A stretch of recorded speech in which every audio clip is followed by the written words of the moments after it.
The area's largest school district has a new superintendent, but NTV finds errors with the process that could require a do-over.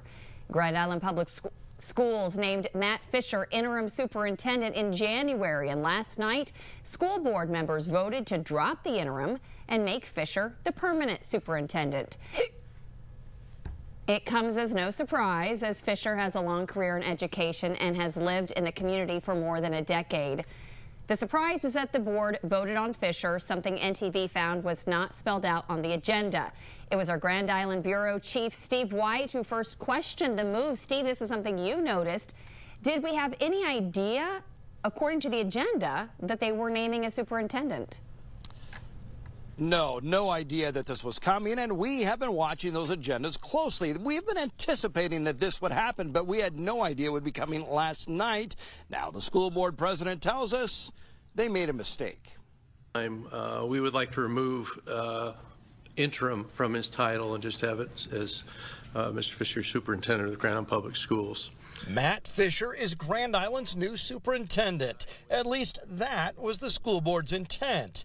But a vote wasn't on the agenda. Here's what was: executive session for the purpose of personnel. That could mean almost anything in an organization with hundreds of staff members. But what it meant in this case was the end of the superintendent search. Mr. Fisher has performed well in his duties as our interim superintendent. The issue is, Nebraska law requires agendas to be descriptive enough that the public knows what's being voted on. NTV has been reviewing agendas closely, anticipating a new superintendent. Before the meeting, we reached out to the district about an assistant principal position mentioned in supporting documents, but saw nothing that the board was ready to name a superintendent.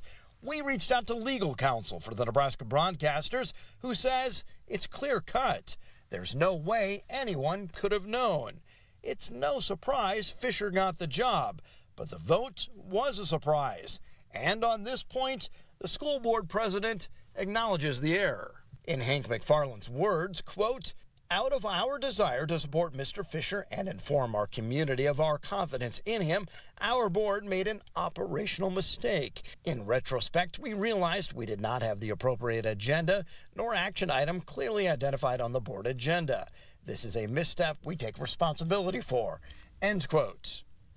It's not clear what happens next, but likely the board will have to make it official with a second vote after a first that came with full support. Now, the folks we've heard from have all been very supportive of Matt Fisher's performance. This is not a question of Matt Fisher. It's a question about the process. Had someone wanted to speak up one way or another in support or even possibly in opposition to his nomination, they would not have known it was on the agenda for last night.